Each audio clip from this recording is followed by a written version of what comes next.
नमस्कार साथियों, कैसे हैं आप सभी। आशा करता हूं सभी लोग अच्छे होंगे, बढ़िया होंगे और अपने एग्जाम की तैयारियों में सभी लोग लग चुके होंगे।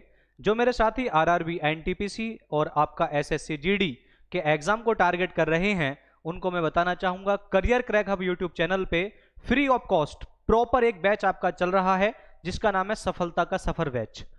आज की वीडियो में हम लोग बात करेंगे, आपका एसएससी जीडी का एग्जाम हो चाहे एनटीपीसी का एग्जाम हो, आपका जो फिजिक्स का पार्ट है और उसमें आपका चैप्टर है हीट उष्मा। इससे पहले मैंने हीट चैप्टर उष्मा की जो आपकी चैप्टर है उष्मा जो आपका पार्ट है, इसकी 3 वीडियो ऑलरेडी मैं बना चुका हूं। पहली वीडियो में हमने डिस्कस किया था हीट क्या होती है, उष्मा क्या होती है, टेम्परेचर क्या होता है, ताप क्या होता है और टेम्परेचर स्केल तापमापी पैमाने कौन कौन से होते हैं उनके बारे में हमने पढ़ा था और उनके बीच में संबंध क्या होता है, ये सारी चीजें हमने पहली क्लास में पढ़ी थी। दूसरी क्लास में मेरे साथियों हम लोगों ने पढ़ा था कि जो टेम्परेचर स्केल के अलग कुछ कॉन्सेप्ट हैं, जो तापमापी पैमानों के अलग कुछ कॉन्सेप्ट हैं उनके बारे में पढ़ा था और साथ में हम लोगों ने पढ़ा था मेरे साथियों जो न्यूटन्स लॉ ऑफ कूलिंग है, न्यूटन का शीतलन का नियम है उसके बारे में, और उसके ऊपर एक दो न्यूमेरिकल भी हम लोगों ने किए थे। तीसरी वीडियो में जो तीसरा पार्ट है मेरे साथियों, उसमें हम लोगों ने पढ़ा था लेटेंट हीट गुप्त उष्मा के बारे में, स्पेसिफिक हीट विशिष्ट उष्मा के बारे में, और वहां पे हम लोगों ने पढ़ा था कि नॉर्मल हीट सामान्य उष्मा क्या होती है। ये सारी चीजें हमने तीसरे पार्ट में डिस्कस की थी और उसके न्यूमेरिकल भी हम लोगों ने किए थे। तो जिन्होंने वो 3 पार्ट नहीं देखे हैं उनको जाकर जरूर देखिए। और आज ये जो आपका हीट चैप्टर है उसका अंतिम आपका पार्ट होने वाला है, चौथा पार्ट, ये अंतिम क्लास होगी। और यहां मैं आपको गारंटी के साथ कह सकता हूं, चाहे आपका एसएससी जीडी का एग्जाम हो चाहे आपका एनटीपीसी का एग्जाम हो, यहां से 100% एक क्वेश्चन आपको देखने को मिलेगा ही मिलेगा। तो आइए शुरू करते हैं आज की क्लास। तो देखिए मैं आपको दिखा भी देता हूं, प्रॉपर नोट्स भी आप यहां पे बना सकते हैं। और ये देखिए मैं आपको ये नोट्स की फॉर्म में हमारा जो टेलीग्राम चैनल है करियर क्रैक हब, वहां पे ये आपको प्रोवाइड भी कराऊंगा ये नोट्स आपके, ठीक है। तो ये हीट क्या होती है, उष्मा क्या होती है, ये प्रॉपर मैंने लास्ट क्लास में जो सबसे पहली क्लास थी उसमें पढ़ाया था। आइए आज की क्लास को शुरू करते हैं। और आज हम लोग सबसे पहले पढ़ेंगे ट्रांसमिशन ऑफ हीट, उष्मा का स्थानांतरण, ठीक है। देखिए पहले आपको समझाऊंगा कि ट्रांसमिशन ऑफ हीट उष्मा का स्थानांतरण होता क्या है। देखिए मेरी बातों को मेरे साथियों बड़े प्यार के साथ समझना है ना, चीजों को रटाऊंगा नहीं, चीजों को समझाऊंगा, आपको कॉन्सेप्ट समझाकर चलूंगा। देखिए सबसे पहले हम बात करते हैं कि ट्रांसमिशन ऑफ हीट उष्मा का स्थानांतरण होता क्या है।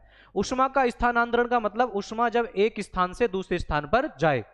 भाई जैसे मैं इसको एक लोहे की रोड मान लूं, एक लोहे की छड़ मान लेता हूं, तो जब मैं इस वाले सिरे को हीट दूंगा तो धीरे धीरे इस वाले सिरे पे भी तो हीट जाएगी ना, इस वाले सिरे पे भी तो उष्मा जाएगी ना।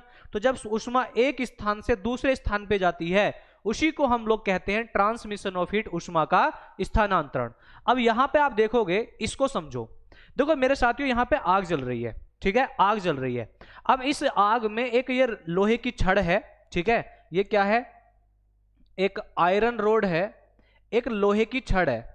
अब इस लोहे की छड़ का एक सिरा जो है वो आग की तरफ लगाया गया, एक लोहे की छड़ का सिरा आग की तरफ लगाया गया, तो धीरे धीरे क्या होगा कि सर यहां ये एरो आप देख रहे होंगे, ये वाला एरो, इसकी धीरे धीरे धीरे धीरे धीरे धीरे यहां से उष्मा आपकी हाथ तक पहुंच गई। यहां से उष्मा कहां तक पहुंच गई, हाथ तक पहुंच गई। तो ऐसी प्रक्रिया, ऐसी विधि जहां पे उष्मा आपकी ठोसों के द्वारा, किसके द्वारा, मेरी बात को ध्यान से लिखना मत, अभी लिखवाऊंगा, आपका पूरा पीपीटी आपके सामने होगी, लिखना वहां से, समझो केवल। जब उष्मा किसके द्वारा ट्रांसफर होती है, सॉलिड के द्वारा ठोस के द्वारा, किसके द्वारा, सॉलिड के द्वारा ठोस के द्वारा, उसको हम कहते हैं कंडक्शन। क्या बोलते हैं उसको हम कहते हैं कंडक्शन कहते हैं, उसे हम कहते हैं चालन, ठीक है, उसे हम क्या कहते हैं, चालन। तो ये आपकी जो आयरन रोड होती है ये ठोस ही तो होती है। तो यहां देखो इस वाले सिरे से उष्मा इस वाले सिरे तक जा रही है, ठीक है। तो यहां पे उष्मा जब ठोस के द्वारा स्थानांतरित होती है उसे हम कहते हैं कंडक्शन चालन। अब एक बात बताओ मुझे कि क्या यहां के जो कण हैं, जैसे मैं इसी को आयरन रोड समझ लूं, कि क्या इस वाले सिरे के जो कण हैं वो यहां से हटके यहां चले जाएंगे? आप कहोगे बिल्कुल भी नहीं जाएंगे सर, वो तो अपनी जगह पे ही स्थिर रहेंगे ना। लेकिन वो कण एक दूसरे को हीट ट्रांसफर करते करते करते करते दूसरी साइड तक पहुंचा देंगे। इसका मतलब कंडक्शन में जो चालन की विधि होती है, कंडक्शन चालन की विधि में मेरे साथियों आपके जो पार्टिकल्स होते हैं मीडियम के, माध्यम के, वो स्थानांतरित नहीं होते। बात क्लियर? अब देखो ये आग जल रही है तो आग की लपटें ऊपर की ओर जाएंगी। आग की लपटें कहां जाएंगी? ऊपर की ओर। अब आपको पता है जब आग जल रही है तो वहां पे एयर भी तो होगी, वायु भी तो होगी। तो एयर, जब आग जल रही है तो आसपास की एयर भी तो गर्म हो रही होगी ना। तो वो जब उसकी आग की लपटें ऊपर की ओर जा रही हैं तो उसके आसपास की जो एयर है वो भी क्या हो चुकी होगी? वायु भी क्या हो चुकी होगी? गर्म हो चुकी होगी। और जब वायु ऊपर की ओर उठेगी गर्म होकर, तो वहां पे क्या होगा? जब वायु गर्म होकर ऊपर की ओर उठेगी, यहां पे जो हीट है आपकी वो एयर के द्वारा ऊपर जा रही है। तो देखो जब हीट या तो गैस के द्वारा, किसके द्वारा? गैस के द्वारा, या फिर लिक्विड के द्वारा जाए, अगर हीट गैस के द्वारा या लिक्विड के द्वारा ट्रांसफर होती है, द्रव या गैसों के द्वारा स्थानांतरित होती है, ऐसी विधि को मेरे साथियों हम कहते हैं कन्वेक्शन। क्या बोलते हैं इसको? कन्वेक्शन। उसको हिंदी में कहा जाता है संवहन। क्या कहा जाता है? संवहन। यहां पे ठोस थे, ठोस के द्वारा हीट ट्रांसफर हुई। यहां पे गैस हीट को ऊपर लेके जा रही है, उसके द्वारा हीट ट्रांसफर हो रही है। तीसरा, अब एक इंसान क्या है, इससे दूर खड़ा हुआ है, पीछे दूर खड़ा हुआ है। अब सीधी सी बात है, लपटें तो ऊपर जा रही है, इधर तो लपटें आएंगी नहीं आग की। तो अब होगा क्या? एक इंसान आग से थोड़ा दूर खड़ा हुआ है लेकिन उसको भी क्या महसूस हो रही है? हीट। उसको भी, उसके पास भी क्या आ रही है? हीट आ रही है, उष्मा आ रही है। तो जब हीट बगैर किसी मीडियम के, बगैर किसी माध्यम के आए, बगैर किसी मीडियम के, बगैर किसी माध्यम के आए, तो ऐसी प्रोसेस को, ऐसी विधि को मेरे साथियों हम कहते हैं रेडिएशन। क्या बोलते हैं? रेडिएशन। उसको हिंदी में कहा जाता है विकिरण। जैसे इसका सबसे अच्छा एग्जांपल है आपकी सन की हीट, सूर्य की हीट, सूर्य की उष्मा। भाई सूर्य की जो उष्मा है हमारे पास चल के आ रही है, तो कहीं कहीं ऐसी जगह भी होंगी जहां पे कोई मीडियम नहीं होगा, फ्री स्पेस होगा, वैक्यूम, निर्वात होगा, लेकिन हीट हमारे पास फिर भी चल के आ रही है। तो हीट जब बगैर किसी मीडियम के ट्रांसफर होती है उसे हम क्या कहते हैं? रेडिएशन कहते हैं, विकिरण कहते हैं। तो हीट ट्रांसफर के कितने टाइप हो गए आपके? 3। एक तो हुआ कंडक्शन, लेकिन कंडक्शन किसके द्वारा होता है? चालन किसके द्वारा होता है? ठोस के द्वारा। एक होता है कन्वेक्शन, ये संवहन, ये किसके द्वारा होता है? लिक्विड और गैस के द्वारा, द्रव और गैस के द्वारा। एक होता है रेडिएशन, विकिरण, ये किसी मीडियम पे डिपेंड नहीं करता, किसी माध्यम पे निर्भर नहीं करता। बात क्लियर? आइए बढ़ते हैं आगे की ओर। अब यहां पे देखेंगे, अब इसको नोट करना आप सभी को, अब आपने समझ लिया होगा, अब आपको नोट करना है ट्रांसमिशन ऑफ हीट, उष्मा का स्थानांतरण क्या होता है? Heat can be transferred from one place to another place, process of transmission. कि उष्मा को संचरण की प्रक्रिया के द्वारा एक स्थान से दूसरे स्थान पर स्थानांतरित किया जा सकता है। बात clear? There are 3 methods of transmission of heat. उष्मा के संचरण की 3 विधियां होती हैं जो मैंने आपको लिखवाई हैं। अब उनको एक एक को डिटेल में पढ़ाऊंगा, ये नोट करो, इसका स्क्रीनशॉट लो फटाफट। ठीक है, पहले समझाऊंगा फिर आपको नोट भी कराऊंगा। ठीक है, इसका स्क्रीनशॉट ले लिया होगा। चलिए बढ़ते हैं आगे की ओर। और सबसे पहला हम लोग क्या पढ़ेंगे? कंडक्शन, चालन। ठीक है मेरे साथियों, सबसे पहला हम लोग क्या पढ़ेंगे? कंडक्शन, चालन। देखते हैं भी ये कंडक्शन चालन होता क्या है। देखिए, the mode of transmission of heat, मैंने आपको समझा रखा है इसीलिए मैं आपको सीधा सीधा बता रहा हूं। अब the mode of transmission of heat in solids, किसमें? In solids, from higher temperature to lower temperature without actual movement of the particles is called conduction. ठीक है, ये मैं आपको अब डायरेक्ट क्यों बता रहा हूं? क्योंकि चीजें मैंने आपको समझा दी हैं। ठीक है, ठोसों में मैंने आपको बताया ना, ठोसों में उष्मा का संचरण उच्च ताप वाले भाग से निम्न ताप वाले भाग से कणों की वास्तविक गति के बिना करने की विधि को चालन कहते हैं। क्या कहते हैं उसको? चालन कहते हैं। ठीक है, चलिए इसको नोट कीजिए फटाफट। आपसे पूछा जाए, क्या पूछेगा कि बताइए कंडक्शन प्रोसेस में, चालन विधि में कौन सा मीडियम काम आता है? तो सबसे पहला आंसर क्या हो जाएगा? सॉलिड, ठोस माध्यम। क्या इसमें माध्यम के कण स्थानांतरित होते हैं? क्या मीडियम के पार्टिकल्स मूव करते हैं? नहीं करते सर। बात क्लियर? यहां पे देखेंगे, metals are good conductors of heat. जो धातुएं होती हैं वो उष्मा की अच्छी आपकी सुचालक होती हैं। मतलब मेटल्स में आप चाहो तो हीट को ट्रांसफर कर सकते हो। मेटल आपकी क्या होती है? कंडक्टर होती हैं, चालक होती हैं। इसके साथ साथ इसी में लिखना है ह्यूमन बॉडी। ह्यूमन बॉडी, मानव शरीर, मानव शरीर, मानव शरीर भी क्या होता है, चालक होता है। ह्यूमन बॉडी, मानव शरीर, ये भी क्या होता है आपका, चालक होता है, कंडक्टर होता है। इसके साथ साथ आपको याद रखना है माइका, माइका, माइका जिसको हिंदी में हम कहते हैं अभ्रक, ठीक है, माइका अभ्रक, माइका अभ्रक भी क्या होता है, चालक होता है, सुचालक होता है। देखिए माइका की हम बात करते हैं, अभ्रक की हम बात करते हैं, माइका के बारे में एक बात याद रखना, माइका हीट की तो कंडक्टर होती है, जो अभ्रक होता है उष्मा का तो सुचालक होता है, लेकिन इलेक्ट्रिसिटी का क्या होता है, इंसुलेटर होता है, कुचालक होता है। माइका आप लोगों ने देखा होगा, जो आपकी प्रेस होती है ना, आयरन, जो आपकी इलेक्ट्रिक आयरन होती है, जो वैद्युत प्रेस होती है, प्रेस के नीचे जो आपकी परत बनी होती है वो किसकी बनी होती है, माइका की, अभ्रक की। बात क्लियर? तो याद रखेंगे मेटल्स जो होती हैं, धातुएं होती हैं, वो अच्छी कंडक्टर होती हैं, अच्छी चालक होती हैं हीट की, उष्मा की। ह्यूमन बॉडी, मानव शरीर भी अच्छा चालक होता है। इसके साथ साथ माइका अभ्रक भी आपका अच्छा चालक होता है। बात क्लियर? वुड लकड़ी, कॉटन कपास, वूल ऊन, गिलास कांच are bad conductors of heat, ठीक है। Dry air is also a bad conductor of heat. लकड़ी, कपास, ऊन, कांच उष्मा के कुचालक होते हैं, और शुष्क हवा, ड्राई एयर, शुष्क हवा भी उष्मा की कुचालक होती है। बात क्लियर? तो यहां पे एक दो चीज और लिख लीजिए, जैसे प्लास्टिक, प्लास्टिक, प्लास्टिक भी क्या होती है, कुचालक होती है, प्लास्टिक भी क्या होती है, कुचालक होती है। बात क्लियर? इसके साथ साथ आपको याद रखना है नॉन मेटल्स, नॉन मेटल्स अधातुएं, नॉन मेटल्स अधातुएं। तो जितने भी हमारी नॉन मेटल्स अधातुएं होती हैं, ये भी क्या होती है, हमारी कुचालक होती हैं। नॉन मेटल्स भी क्या होती हैं, कुचालक होती हैं। लेकिन एक नॉन मेटल है जिसका नाम है ग्रेफाइट, याद रखना इसको, इसको आप नोट करके लिख लेना, एक्सेप्शन, अपवाद, ठीक है।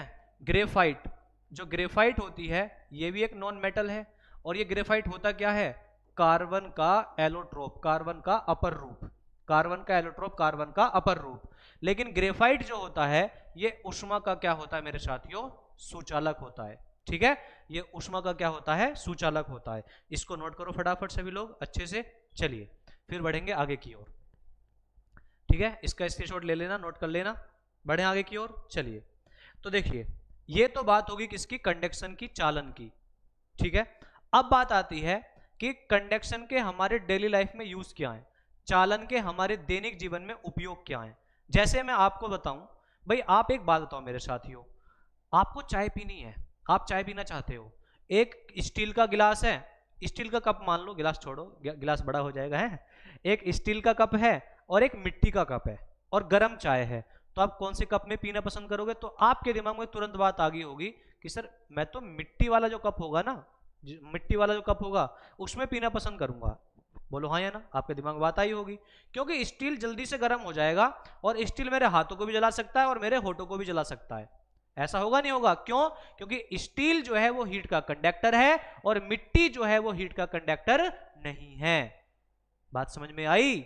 बात क्लियर? तो यहां से ऐसे पूछेगा। अब मैं आपसे एक चीज और पूछूं कि बताओ, अगर मान लो गर्मियों का दिन है और आपके पास में दो चेयर हैं, दो कुर्सी हैं, एक स्टील, एक आपकी स्टील की कुर्सी है, और एक आपके पास में प्लास्टिक की कुर्सी है, तो किस पे बैठना पसंद करोगे? तुरंत आपके दिमाग में बात आ गई होगी, प्लास्टिक पे। क्यों? क्योंकि प्लास्टिक गर्म नहीं होगी, जबकि स्टील जो है हीट लेते लेते गर्म भी हो जाएगी, जो हमें हीट दे सकती है खुद को। बात समझ में आई? तो यहां भी क्या आया, कंडक्शन, चालन। सर स्टील कंडक्ट करेगी उष्मा को, जो उष्मा को वो चालन करेगी, जबकि प्लास्टिक नहीं करेगी। तो यहां कौन सी प्रोसेस काम आ रही है, कंडक्शन, चालन। बात क्लियर? तो यहां पे आप देखेंगे, woollen clothes do not allow the heat of our body to escape and therefore we feel warm. ऊनी कपड़े हमारे शरीर की उष्मा को बाहर नहीं निकलने देते, इसलिए हमें गर्म एहसास होता है, गर्मी का एहसास होता है। क्यों होता है ऐसा? देखो, हम अगर जब एनिमल्स की बात करते हैं, जीवों की बात करते हैं मेरे साथियों, तो जीव जो होते हैं, एनिमल्स जो होते हैं, वो दो टाइप के होते हैं। एक होते हैं हमारे वार्म ब्लडेड, जिसको हम कहते हैं गर्म खून वाले जीव, ठीक है। इनको नोट करके लिख लेना, मैं आपको समझा रहा हूं, इसको नोट करके लिख लेना। वार्म ब्लडेड एनिमल्स, गर्म खून वाले जीव। वार्म ब्लडेड एनिमल्स, गर्म खून वाले जीव वे होते हैं जो वातावरण के हिसाब से, एटमॉस्फेयर के हिसाब से अपनी बॉडी का टेम्परेचर चेंज नहीं कर सकते। जैसे आप सभी को पता है कि गर्मी आई तो गर्मी के हिसाब से वो अपने शरीर को ठंडा नहीं कर सकते, सर्दी आई तो अपने उसके हिसाब से अपनी बॉडी के, अपने शरीर के तापमान को बढ़ा नहीं सकते। इसका परफेक्ट एग्जांपल होता है इंसान, चिड़िया, जो पक्षी होते हैं वो भी। तो इंसान जो है, इंसान ना तो अपनी बॉडी का टेम्परेचर घटा सकता है वातावरण के हिसाब से और ना ही बढ़ा सकता है। क्यों? क्योंकि हम किस में आते हैं? वार्म ब्लडेड में आते हैं, हम आते हैं गर्म खून वाले जीवों में। अब जब हम अपनी बॉडी का टेम्परेचर घटा बढ़ा नहीं सकते तो हम लोग क्या करते हैं, फिर हमें जरूरत पड़ती है कपड़ों की। भाई आपको पता है जब सर्दियां होती हैं तो सर्दियों में वातावरण का तापमान बहुत ज्यादा कम होता है और हमारी जो शरीर है, हमारे शरीर का तापमान जो सामान्य तापमान होता है, नॉर्मल टेम्परेचर होता है, वो 37 डिग्री सेल्सियस होता है। अगर हम गर्म कपड़े ना पहनेंगे तो हमारे शरीर गर्म है और आसपास का वातावरण क्या है? ठंडा। तो हमारे शरीर से हीट कहां जाने लगेगी? वातावरण में। तो हमें उस हीट को अपने शरीर के अंदर ही रोकना पड़ेगा। तो उसके लिए हम लोग क्या करेंगे? हम लोग पहनेंगे वहां पे वूलन क्लॉथ्स, ऊनी कपड़े, ताकि वो कपड़े हमारे शरीर की हीट को बाहर ना जाने दें। क्यों? क्योंकि ऊनी कपड़े जो होते हैं वो ऊष्मा के क्या होते हैं? कुचालक होते हैं, वो हमारी बॉडी की हीट को बाहर जाने नहीं देंगे। बात क्लियर? तो ये भी आपका एप्लीकेशन हो गया। अगला है ऑन एक, अच्छा इसमें मैं एक चीज और याद रखना, एक होते हैं वार्म ब्लडेड और एक होते हैं आपके कोल्ड ब्लडेड एनिमल्स। ठीक है, ये भी आपको बता ही देता हूं यहां पे। कोल्ड ब्लडेड एनिमल्स, ठंडे खून वाले जीव। ठंडे खून वाले जीव कौन से होते हैं? तो वे होते हैं जो अपने शरीर का तापमान वातावरण के हिसाब से बदल सकते हैं। मेंढक बदल देता है, मछली वो भी बदल लेती है, ठीक है, सांप, जितने भी रेप्टाइल्स होते हैं, सरीसृप होते हैं, वो भी बदल लेते हैं। बात क्लियर? तो ये दोनों आपको याद रखना है। अगला आपका क्या है इसका एप्लीकेशन कंडक्शन का? On a cold night two thin blankets give more warmth than a single thick blanket because the layer of air between the two blankets works as a better insulator. ठंडी रात को दो पतले कंबल एक मोटे कंबल की तुलना में अधिक गर्मी देते हैं, क्योंकि दो कंबलों के बीच में हवा की परत बेहतर इंसुलेटर, मतलब कुचालक, ठीक है, हिंदू वाले के लिए लिख देता हूं, हिंदी वालों के लिए इंसुलेटर मतलब कुचालक का कार्य करते हैं। जैसे आप मतलब एक पतली सी आपने चादर ओढ़ी, उसके ऊपर दूसरी चादर ओढ़ ली, तो जैसे आप दो चादर ओढ़ोगे दोनों के बीच में एयर नहीं आएगी क्या? तो चादर जो है वो भी कुचालक है। इसके साथ साथ एयर, ड्राई एयर, शुष्क वायु, वो भी क्या है? कुचालक है। तो कुचालक की कितनी परतें होगी? 3। तो आपकी जो बॉडी की, आपके शरीर की जो ऊष्मा है ना, वो जल्दी से बाहर नहीं जाएगी। तो इन दोनों को नोट करो, ये आपसे पूछे जा सकते हैं एग्जाम में, ठीक है। स्क्रीनशॉट ले लिया होगा आपने इसका। चलिए, इसी में देखो, ये जो अभी हमने पढ़ा है, इसी में ऐसा भी आ सकता है कि एक भारी जैकेट की अपेक्षा, जो हम जैकेट पहनते हैं, एक भारी जैकेट की तुलना में दो हल्के जैकेट अच्छे महसूस होते हैं। उसका भी रीजन यही है, ठीक है ना। बढ़ते हैं आगे की ओर। नेक्स्ट है आपका refrigerators and ice box have double walls having thermocol between them which minimize heat by conduction. Refrigerator और आइस बॉक्स में दोहरी दीवारें होती हैं जिनके बीच में थर्मोकोल होता है, जो चालन द्वारा ऊष्मा को कम कर देता है। मतलब आपका रेफ्रिजरेटर हो या थर्मोकोल हो, अगर बाहर से उनको हीट मिलती रहेगी तो वो इतनी जल्दी ठंडी थोड़े ही होंगे। तो उसमें थर्मोकोल भरा जाता है और ये थर्मोकोल भी क्या होता है? इंसुलेटर होता है, कुचालक होता है। बात क्लियर? तो ये सारी बातें हुई किसकी? कंडक्शन की, चालन की। बढ़ते हैं आगे की ओर। और अगली प्रोसेस कौन सी है हमारी? कन्वेक्शन, संवहन। कन्वेक्शन, संवहन। तो मैंने आपको ये तीनों प्रोसेस समझा रखी हैं, अब इसको पढ़ते हैं। देखिए क्या है, the mode of transmission of heat in fluids. Fluids का, तरल का मतलब क्या होता है? फ्लूइड्स, तरल का मतलब होता है जो बह सकते हैं। फ्लूइड्स का मतलब क्या होता है? जो बह सकते हैं। पानी बह सकता है, लिक्विड, द्रव बह सकते हैं, गैसेस बह सकती हैं। बात क्लियर?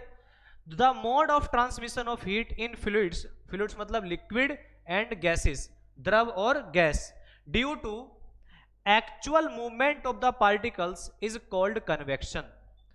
कणों की वास्तविक गति के कारण, कणों की वास्तविक गति के कारण तरल पदार्थ तरल पदार्थ मतलब जिसमें आपका वो बह सकते हो, तो इसको यहाँ द्रव लिखो, तरल मत लिखना। द्रव और गैस, द्रव और गैस में ऊष्मा के संचरण की विधि को संवहन कहा जाता है। आपको एक आसान सा एग्जांपल देता हूं, आप लोगों के साथ हुआ भी होगा।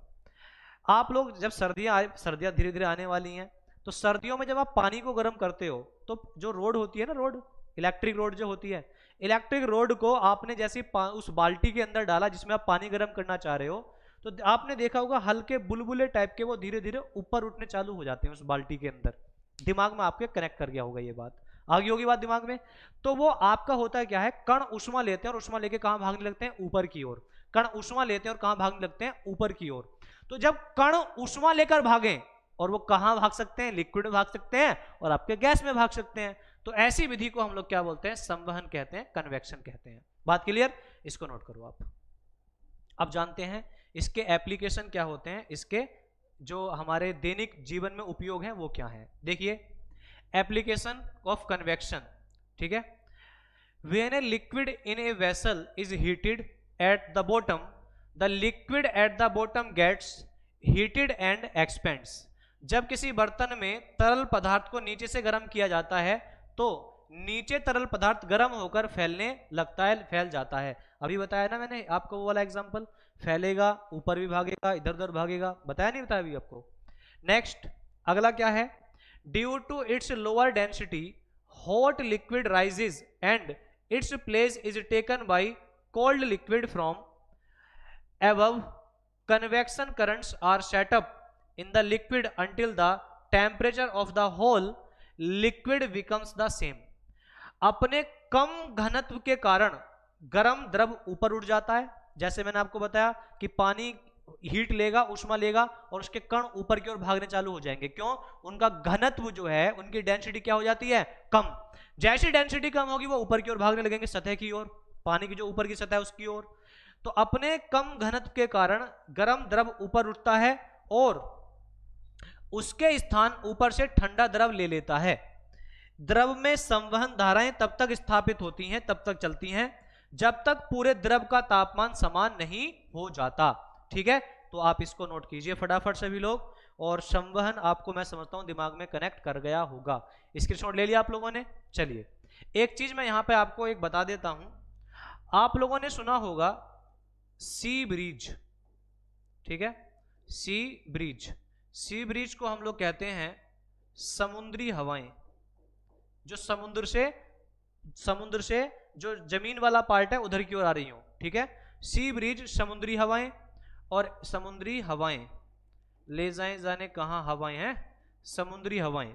और एक होती है हमारा land bridge. Land bridge, land bridge का मतलब भूमिगत हवाएं। जब आपकी जो हवाएं हैं वो भूमि से, जमीन से कहां की ओर जा रही हो, समुद्र की ओर। ठीक है, भूमिगत हवाएं। एक बात याद रखेंगे, समुद्री हवाएं, समुद्र से जमीन की ओर जो हवाएं आती हैं वो आती हैं डे टाइम पे, दिन के समय पे, डे टाइम, दिन के समय पे। बात क्लियर। और जो लैंड ब्रिज है, भूमिगत हवाएं, जब हवाएं भूमि से समुद्र की ओर जा रही हो, ये होता है आपका खास तौर से नाइट टाइम पे, नाइट टाइम पे, रात के समय पे। बात क्लियर। अब ये हो क्यों रहा होता है, सेम ये जो आपकी लास्ट वाली लाइन लिखी हुई है ना, इन्हीं की वजह से। ठीक है, इन्हीं की वजह से। तो आप यहां पे याद रखेंगे सी ब्रिज और लैंड ब्रिज किस पे डिपेंड करता है, तो ये सी ब्रिज की घटना हो या लैंड ब्रिज की घटना हो, डिपेंड करती है किस पे, कन्वेक्शन पे। बात क्लियर, इसको आप लोग नोट कर लेंगे। चलिए बढ़ते हैं आगे की ओर। इसी में है आपका अगला पॉइंट, थर्ड पॉइंट है, the cooling unit in a refrigerator is fitted near the top as cold air moves downward and keeps whole interior. Refrigerator में कूलिंग यूनिट ऊपर की ओर आपकी फिट होती है। जैसे आपने रेफ्रिजरेटर देखा होगा, फ्रिज देखा होगा, तो फ्रिज में जो आपका जहां पे बर्फ जमता है वो हमेशा ऊपर की ओर होता है। क्यों होता है ऊपर की ओर? देखिए ऊपर की ओर फिट की जाती है जिससे ठंडी हवाएं नीचे की तरफ आती हैं और पूरा इंटीरियर क्या होता है, ठंडा होता है। हवाएं चल रही हैं, ऊपर नीचे हवाएं जा रही हैं, तो हीट लेके चल रही हैं हवाएं। और हीट जब आपकी लिक्विड हवाओं के जब हीट लिक्विड और गैसों के द्वारा ट्रांसफर होती है, कौन सी प्रोसेस, कन्वेक्शन। तो आपसे पूछेगा कि बताइए रेफ्रिजरेटर में जो आइस बॉक्स होता है, बर्फ की पेटी का होती है, वो ऊपर की ओर ही क्यों लगी होती है? ड्यू टू कन्वेक्शन, संवहन के कारण। बात clear? Radiator in motor car works on the principle of convection. Motor car में रेडिएटर संवहन के सिद्धांत पर काम करता है। आप लोगों को रेडिएटर के बारे में समझाया हुआ है, इसकी जो इससे पहले जो क्लास है, तीसरा पार्ट जो है, उसमें जाके आप उसको देख सकते हैं। ठीक है, इसको नोट करो, फिर बढ़ते हैं आगे की ओर, चलते हैं आगे की ओर। कर लिया होगा नोट सभी ने? चलिए, अब आपका तीसरा टाइप आता है रेडिएशन। तीसरा टाइप कौन सा होता है?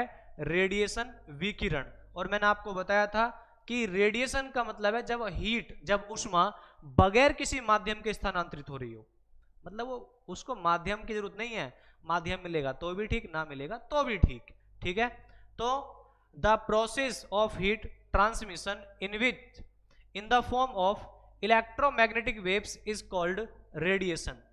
वैद्युत चुंबकीय तरंगों के रूप में ऊष्मा संचरण की प्रक्रिया को विकिरण कहा जाता है। अब यहां पे एक नई चीज आई, क्या? इलेक्ट्रोमैग्नेटिक वेव, वैद्युत चुंबकीय तरंगे। देखो, इलेक्ट्रोमैग्नेटिक वेव, वैद्युत चुंबकीय तरंगे वे होती हैं, वैद्युत चुंबकीय तरंगे वे होती हैं जो निर्वात में भी चल सकती हो। ये बनती कब है? जब आपका वैद्युत क्षेत्र और चुंबकीय क्षेत्र एक दूसरे के परपेंडिकुलर लंबवत मोशन कर रहा होगा। ये पढ़ाऊंगा आपको वेव वाले चैप्टर में। आपको यहाँ इलेक्ट्रोमैग्नेटिक वेव के यूज क्या क्या हैं, ये से भी ऐसे भी क्वेश्चन आते हैं, तो इसकी प्रॉपर्टी क्या है, गुण क्या है, ऐसे क्वेश्चंस भी आते हैं, उनको डिटेल में हम लोग पढ़ेंगे। ठीक है, तो अभी याद रखो, इलेक्ट्रोमैग्नेटिक वेव, वैद्युत चुंबकीय तरंगे वे होती हैं जो निर्वात में चल सकती हैं, जिन्हें किसी माध्यम की आवश्यकता नहीं होती। बात क्लियर? वैद्युत चुंबकीय तरंगों के रूप में ऊष्मा संचरण की प्रक्रिया को विकिरण कहा जाता है। Radiation does not require any medium for propagation and propagates without heating the intervening medium. विकिरण को प्रसार के लिए किसी माध्यम की आवश्यकता नहीं होती और यह मध्यवर्ती माध्यम को गर्म किए बिना ही प्रसारित हो जाता है। बात क्लियर? अब यहां पे ये लिख लेना कि ये किस में ट्रैवल कर सकता है? वैक्यूम में। ठीक है, निर्वात में। जब आपकी हीट, ऊष्मा निर्वात में चले, वैक्यूम में चले, तो उस विधि को आप लोग क्या बोलते हो? रेडिएशन। ठीक है, एक चीज आप याद रखेंगे कि रेडिएशन को मापने के लिए किसका यूज होता है, ये एग्जाम में अक्सर क्वेश्चन पूछा जाता है।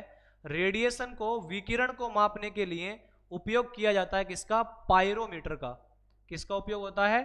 पायरोमीटर का।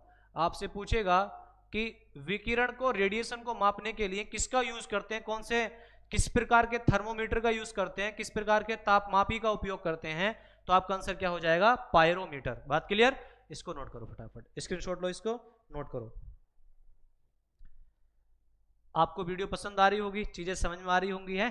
अगर वीडियो पसंद आ रही हो तो चैनल को सब्सक्राइब कर लीजिए, वीडियो को लाइक कर दीजिए, और देखो दोस्तों को भी बताइए और लोगों को भी बताइए कि भाई आप बैच खरीद के बढ़ रहे हो, करियर क्रैक हब पे बढ़िया क्वालिटी की चीजें आपकी दी जा रही हैं, तो लोगों को बताओ। अगर आपको लगता हो तो कि बढ़िया क्वालिटी है तो लोगों को बताओ, दोस्तों को भी शेयर करो, है ना।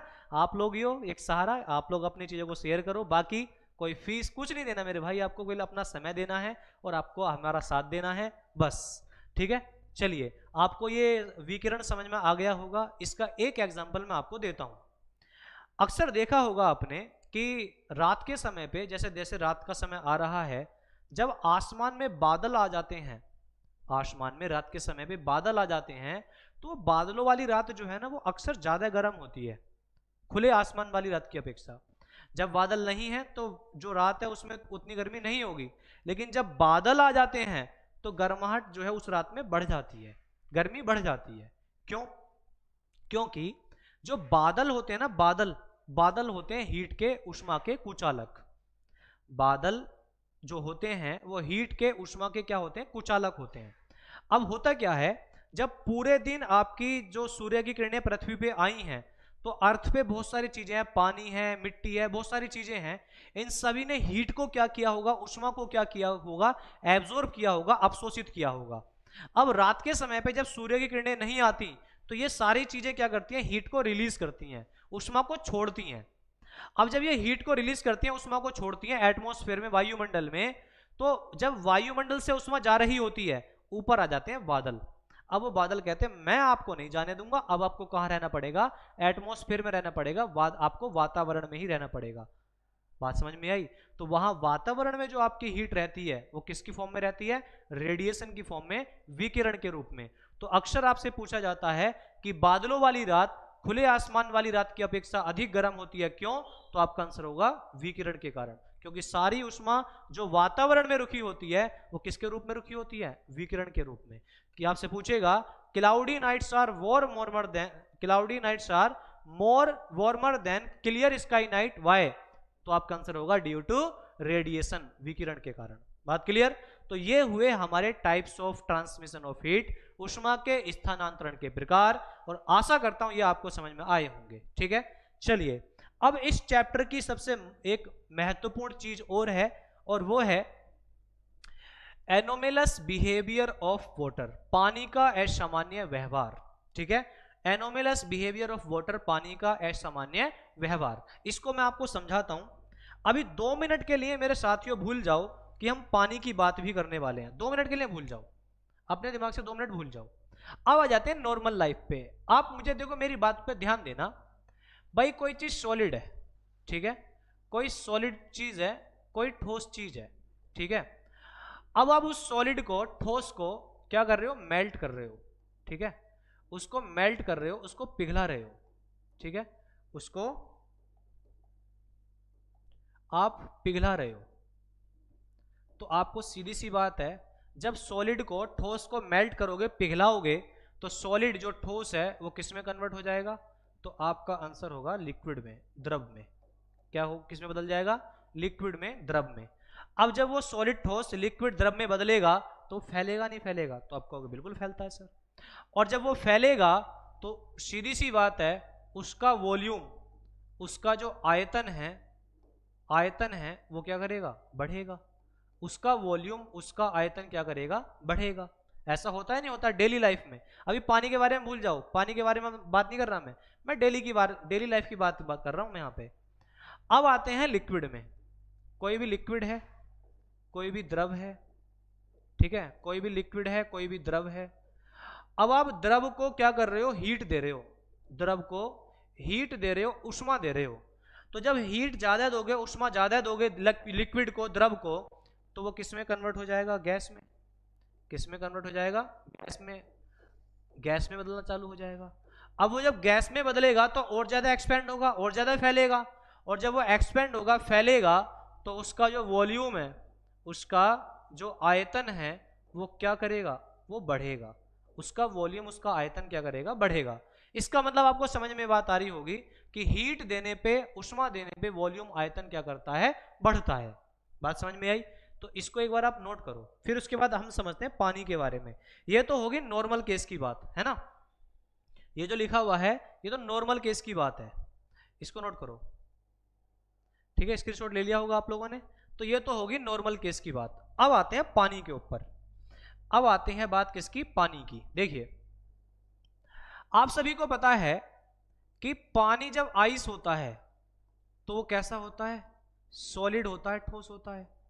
पानी जब आइस होता है, बर्फ होता है, तो वो कैसा होता है, आपका सॉलिड होता है, ठोस होता है। बात क्लियर? लेकिन जब आप इसको, आइस को पिघलाओगे, इसको बर्फ को पिघलाओगे, तो वो किस में कन्वर्ट हो जाएगा, वाटर में, पानी में बदल जाएगा। वाटर में, पानी में बदल जाएगा। और पानी क्या होता है आपका, लिक्विड। पानी क्या होता है आपका, लिक्विड होता है, द्रव होता है। तो अगर आप इसके हिसाब से सोचोगे, भाई जब सॉलिड आपका लिक्विड में कन्वर्ट होता है तो वॉल्यूम, आयतन क्या करता है, बढ़ता है ना। लेकिन ये पानी में ऐसा नहीं होता, तभी तो हमने क्या लिखा है, एनोमेलस बिहेवियर ऑफ वाटर, पानी का असामान्य व्यवहार। पानी में ऐसा नहीं होता, पानी कुछ अलग करता है। पानी में क्या होता है कि जब आइस, जब बर्फ पिघलती है और वो पानी में बदल जाती है, लिक्विड द्रव में बदल जाती है, तो इसका जो वॉल्यूम होता है, इसका जो वॉल्यूम होता है, इसका जो आयतन होता है मेरे साथियों, वो घटता है। इसका वॉल्यूम, इसका एरो का नीचे का मतलब घटना और ऊपर का मतलब बढ़ना। इसका वॉल्यूम, इसका आयतन क्या करता है, घटता है। बात समझ में आई? क्यों घटता है अभी वो भी समझाऊंगा। बात क्लियर? इसके बाद आपके पास में पानी है, आपके पास में वाटर है, ठीक है, पानी है, वाटर है। और जब पानी आपका होगा तो लिक्विड ही होगा, द्रव होगा। आपने इसको हीट दी, आपने इसको उष्मा दी, और इतनी उष्मा दी कि आपने वाटर को, पानी को किस में कन्वर्ट कर दिया, तो आपने बना दिया इसको वेपर। आपने क्या बना दिया इसको? वेपर बना दिया, आपने बना दिया इसको वाष्प। और जो आपकी वेपर होती है, वाष्प होती है, वो क्या होती है? गैस होती है। वेपर क्या होती है? गैस। तो इस केस में जब पानी वेपर बनता है तो फिर फैलने लगता है, और वो फैलेगा तो सीधी सी बात है उसका वॉल्यूम बढ़ेगा, उसका जो आयतन होगा वो हमेशा क्या करेगा? इंक्रीज होगा, बढ़ेगा। बात क्लियर? ये पानी वाले केस की बात है। इन दोनों को अलग कर देते हैं, इन दोनों को अलग कर देते हैं। ये हो गया नॉर्मल केस। नॉर्मल केस में तो ऐसा होता है कि सर ठोस को पिघलाओगे, लिक्विड द्रव में बदल जाएगा, लेकिन उसका आयतन बढ़ेगा।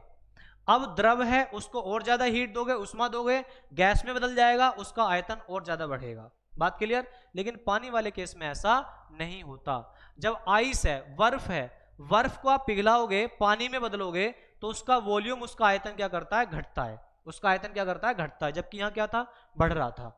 इसके बाद आप पानी है, वाटर है, उसको और ज्यादा हीट दी, और ज्यादा उष्मा दी, तो वो किस में कन्वर्ट हो गया? वेपर में, गैस में। इस केस में वॉल्यूम, आयतन क्या किया? बढ़ गया। बात क्लियर? ये वाली चीज आपने नोट कर ली होगी। अब मैं यहां पे आपको समझाता हूं कि ये ऐसा हो क्यों रहा है। ठीक है, इसको मैं हटा देता हूं। अब आपको समझाता हूं ऐसा हो क्यों रहा है। देखिए, ऐसा हो क्यों रहा है, इस बात को मेरी ध्यान समझना। आप एक बात यहां पे ध्यान रख लो मेरे साथियों, आपका वाटर, आपका जो वाटर है, चाहे वो आपका लिक्विड फॉर्म में हो, सॉलिड फॉर्म आइस की फॉर्म में, बर्फ के रूप में हो, या वेपर वाष्प के रूप में हो, गैस के रूप में हो, तीनों ही केस में जो इसका फॉर्मूला रहेगा वो क्या रहेगा? H2O। फॉर्मूला क्या रहेगा? H2O। और यहां पे जो इसकी स्ट्रक्चर होती है, इसकी जो संरचना होती है, वो कुछ इस प्रकार की होती है, इस प्रकार की। ये जो आपको डैश डैश डैश ये दिख रहा होगा ना, इसको हम कहते हैं हाइड्रोजन बॉन्ड। कौन सा बॉन्ड कहते हैं? इसे हम कहते हैं हाइड्रोजन बॉन्ड। मतलब पानी के अंदर जो बॉन्ड होता है, बंध होता है, वो कौन सा बॉन्ड होता है? हाइड्रोजन बॉन्ड, हाइड्रोजन बंध। बात क्लियर? अब मैं सबसे पहले बात कर रहा हूं आइस की, मैं बात कर रहा हूं बर्फ की। तो आप सभी को पता है जो आइस होते हैं, जो बर्फ होते हैं, वो सॉलिड होते हैं, ठोस होते हैं। और ठोस की पहचान क्या होती है?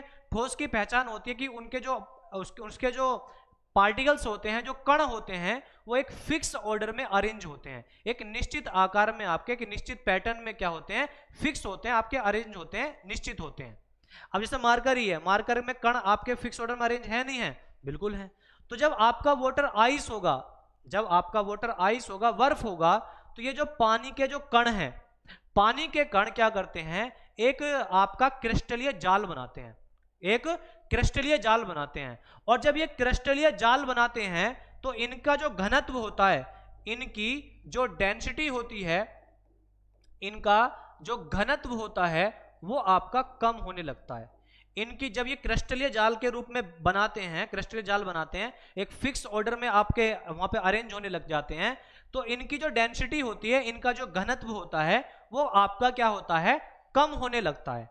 अब यहां पे अगर मैं बात करूं डेंसिटी की, घनत्व की, तो डेंसिटी का, घनत्व का जो फॉर्मूला होता है, वो होता है आपका मास, मतलब द्रव्यमान, वाई वॉल्यूम बटे आयतन, द्रव्यमान बटे आयतन। अब आप एक बात बताओ, अगर डेंसिटी घटेगी, अगर घनत्व घटेगा, तो सीधी सी बात है वॉल्यूम क्या करेगा? बढ़ेगा। वॉल्यूम, आयतन क्या करेगा? बढ़ेगा। बोलो हाँ या ना? क्योंकि डेंसिटी और वॉल्यूम एक दूसरे के क्या है? उल्टा है ना। अगर डेंसिटी घटेगी तो वॉल्यूम, आयतन क्या करेगा? बढ़ेगा। और मैं आपसे क्या कह रहा हूं कि जब आपका पानी, आपका बर्फ बन रहा होता है, जब पानी बर्फ बन रहा होता है और एक निश्चित आकार ले रहा होता है, एक क्रिस्टलीय जाल बना रहा होता है पानी के कण, तो उसका घनत्व, उसका कम होने लग जाता है। आप लोगों ने एक बात नोटिस की होगी कि पानी के अंदर जो बर्फ होता है वो तैरता है। तैरता क्यों है? क्योंकि जो बर्फ होता है ना, उसका घनत्व पानी के घनत्व से क्या होता है? कम। अगर घनत्व, डेंसिटी घटेगी, घनत्व घटेगा, तो वॉल्यूम, आयतन क्या करेगा? बढ़ेगा। तो इसलिए याद रखो, बर्फ का जो आयतन होता है वो पानी के आयतन से क्या होता है? हमेशा ज्यादा होता है। अब एक बात बताओ, अब सर ये क्वेश्चन ये आ रहा है कि जब बर्फ आपका पिघल रहा है तो आयतन घट क्यों रहा है? ये आपने नोट कर लिया होगा, ये नोट करो एक बार, ये वाला पार्ट। ठीक है, स्क्रीनशॉट लो इसका और इसको नोट करो।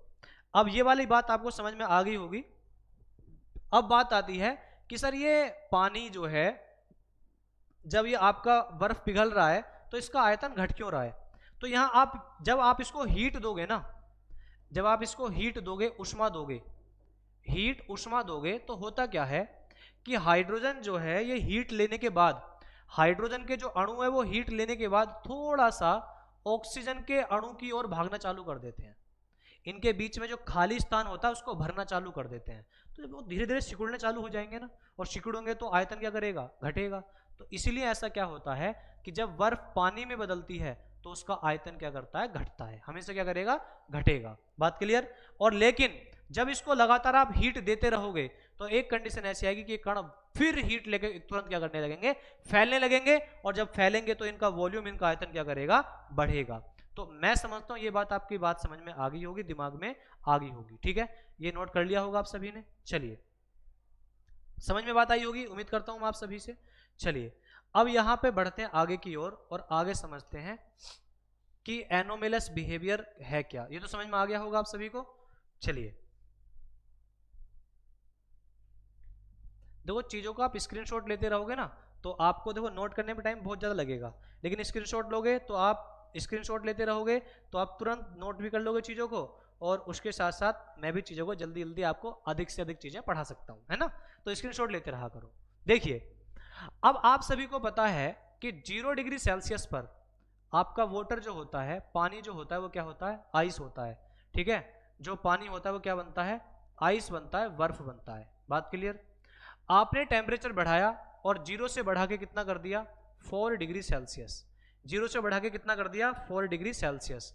और आप सभी को पता है जैसे टेम्परेचर 4 डिग्री सेल्सियस होगा तो आपका आइस किस में कन्वर्ट हो जाएगा? वाटर में, पानी में। और यहाँ पे होता क्या है, आपको अभी बताया मैंने कि जब आइस वाटर में, पानी में बदलती है तो इसका जो वॉल्यूम होता है, इसका जो आयतन होता है वो हमेशा क्या करता है? घटता है। जो वॉल्यूम, आयतन होता है वो हमेशा क्या करता है? घटता है।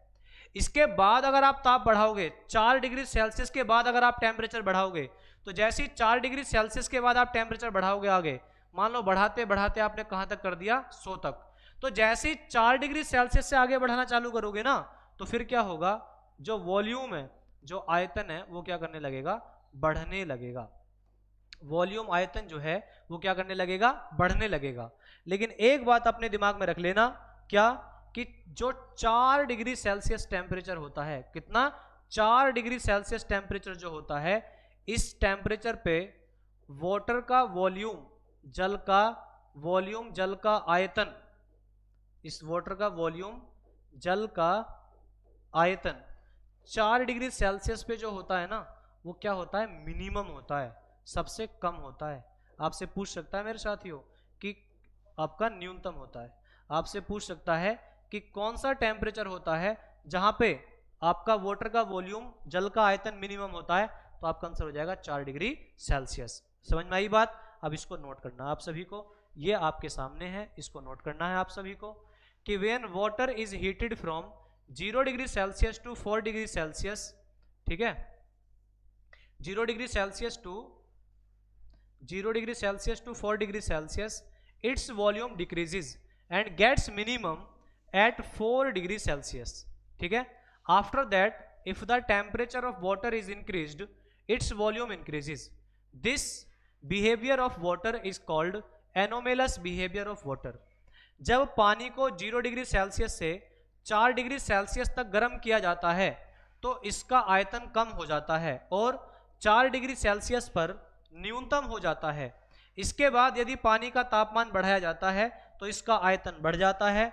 पानी के इस व्यवहार को पानी का असामान्य व्यवहार कहा जाता है। इसका स्क्रीनशॉट लेंगे और नोट करेंगे फटाफट। चलिए,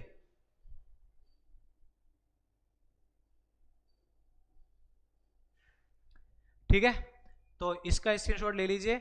अब समझ में आ गया आपको क्या होता है एनोमेलस बिहेवियर ऑफ वाटर, जल का असंगत व्यवहार। समझ में आया?